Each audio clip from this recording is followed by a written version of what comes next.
Hi friends, ఈరోజు video వచ్చి ఏంటంటే చూడండి, మటన్ బిర్యానీ చేస్తున్నా. దీన్ని వచ్చేసి దమ్ బిర్యానీ అనమాట. మటన్ దమ్ బిర్యానీ చూడండి. ముందైతే ఎర్రగడ్డలు వేసేసాను, దాంట్లో అల్లం పేస్ట్ వేసి బాగా ఫ్రై చేసుకోవాలా. బాగా ఎర్రగా వచ్చాడుగా అయితే గ్యాస్ అయితే సిమ్లో పెట్టుకోవాలా. మన పెద్ద మంట లేకన్నా చిన్న మంట వచ్చాడుగా సిమ్లో అయితే పెట్టుకోవాలా గ్యాస్. చూడండి, అట్లా వచ్చాడు బాగా ఫ్రై చేసుకోవాలా. ఎందుకంటే ఏమన్నా వంట చేసే వాళ్ళకైతే చాలా మిస్టేక్ అండి.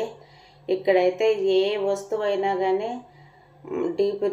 ఫ్రిడ్జ్లో స్టోర్ చేసి పెట్టేటివి 1 నెల 2 నెలలు 3 నెలలు 4 నెలలు సంవత్సరంగానే స్టోర్ చేసి పెడతారు. ఇక్కడ ఏ వస్తువు అయినా, ఒక మటన్ అయినా, చికెన్ అయినా, చేపలైనా, ఏ వస్తువు అయినా కానీ చాలా రోజులు స్టోర్ చేసి పెడతారు. అది వచ్చేసి బిర్యానీకి అయితే వేసేస్తాను. బిర్యానీకి వేసేసి చెక్క వేసేసి అన్నీ బాగా ఎర్రగా ఫ్రై అయితే చేసుకోవాలా. అందుకని చెప్పేసి అవన్నీ కలిపి ఫ్రై అయితే స్మెల్ రాదు. అందుకని నేను ఏ వీడియోలోనూ చాలా జాగ్రత్తగా చెప్తాంట. ఎందుకంటే ఇక్కడ చాలా రోజులు స్టోర్ చేసి పెడతారనమాట ఫ్రిడ్జ్లో. అవి కొంచెం మిస్టేక్ అయినా కానీ అది ఒక్క రకమైన స్మెల్. అవి అయితే ఎర్రగడ్డలు అయితే టమాటాలు అయితే వేసేస్తున్నా. చూడండి, టమాటాలు బాగా మెత్తగా బాగా అవి కానీ మెత్తగా అయిపోవాలన్నమాట ఫ్రై. ఎర్రగడ్డలలోనే అవి కానీ మెత్తగా ఫ్రై అయిపోయింది చేసేసుకోవాలా. అంటే కోట్లో పని అయితే చడము ఏ పని చేసినా చడము అయితే భయంతోనే చేయాల. ప్రతి పను చాలా జాగ్రత్తగా చేయాలన్నమాట. కొంచెం మిస్టేక్ వచ్చినా కానీ ఆ పొద్దు అయితే పెద్ద అల్లరే జరిగిపోతుంది దీనిలలో.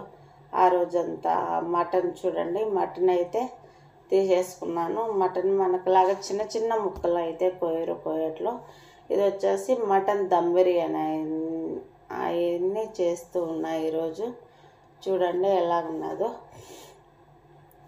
మటన్ అయితే బాగా మటన్ వేసేటప్పుడు కానీ బాగా ఫ్రై చేసుకోవాలండి. చూడండి, అంత మసాలా అంతా 4 అంచులు పట్టిన తర్వాత బాగా మగ్గిన తర్వాత అన్నీ కానీ సిమ్లోనే పెట్టి చేస్తా రావాలా. ఎందుకంటే నా స్వార్థం కోసం నేను ఈడిగా చేసుకొని నేను సిమ్లో పెట్టుకున్నా పటపట మనం చేసేసిన అంటే ఏమన్నా కొంచెం మిస్టేక్ ఇక్కడ అయిందనంటేనా ఇక్కడ చాలా ఇబ్బంది పడాల్సి వస్తుంది. ఒక్కసారి ఒక్క మిస్టేక్ వస్తేనా 4-5 రోజులు 1 వారం మిస్పెట్టారు ఇంకా వాళ్ళు.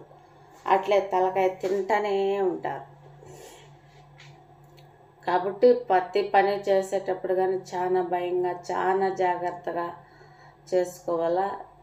ఏ పనిలోనా కానీ చాలా కేర్ఫుల్గా చేసుకోవాలండి. ఎవరమైనా అంతే, వాటిలో చేసేవాళ్ళు, బయట చేసేలలో చేసేవాళ్ళు, ప్రతి ఒక్కరైనా కానీ అలాగే భయంతోనే చేస్తారు. చూడండి, బాగా అయితే మసాలా అయితే పట్టేస్తాను. నేను ఇంకా అయితే మసాలా వేయలేదు, నూనెలోనే ఫ్రై చేస్తూ ఉన్నా. నూనెలో ఫ్రై చేసి ఆ పక్క ఈ పక్క వేసిందాక చూడండి, గరం మసాలా, పసుపు మసాలా, 3 ఎండునిమ్మకాయలు. ఇవి అయితే దమ్ బిర్యానీకి అయితే వేసే వస్తువులు. ఇలాగే చేసుకోవాలా. అది కానీ బాగా మసాలా అంతా పట్టేడుగా చేసుకోవాలి. చూడండి, మసాలా అయితే ప్రస్తుతానికి అన్నిటికీ పట్టాలా, 4 అంచులు పట్టాలా. మసాలా పట్టకపోతే అస్సలు బాగుండదండి.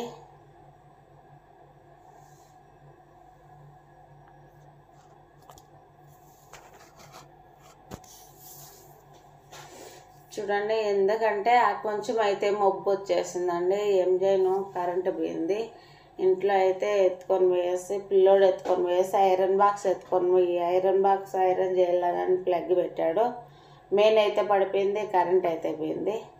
ఏం చేయను, అది వచ్చేసి డక్కోస్ చేస్తున్నా. దమ్ బిర్యానీలకి ఇదే డక్కోస్కు కాంబినేషన్ సూపర్గా ఉంటుంది. డక్కోస్ చేసే విధానం చూడండి. ముందైతే నూనె వేసాను. నూనెలో అయితే తెల్లగడ్డ మెత్తగా దంచుకున్న తెల్లగడ్డ వేసుకున్నాను. చూడండి, ఇదైతే డక్కోస్ అంటారండి, అరబీలో డక్కోస్ అంటారు. మన మాటలలో వచ్చేసి మామూలుగా టమాటాలు అదేమంటారు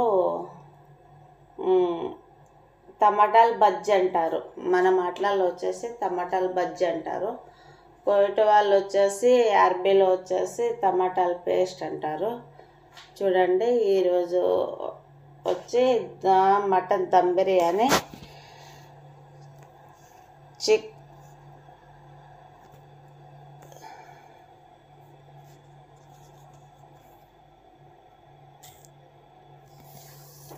మటన్ దమ్ బిర్యానీ డక్కోస్ అయితే చేస్తున్నా. చూడండి, డక్కోస్ ఏ కూరలకైనా కానీ ఇల్లు డక్కోస్ చాలా బాగా తింటారండి.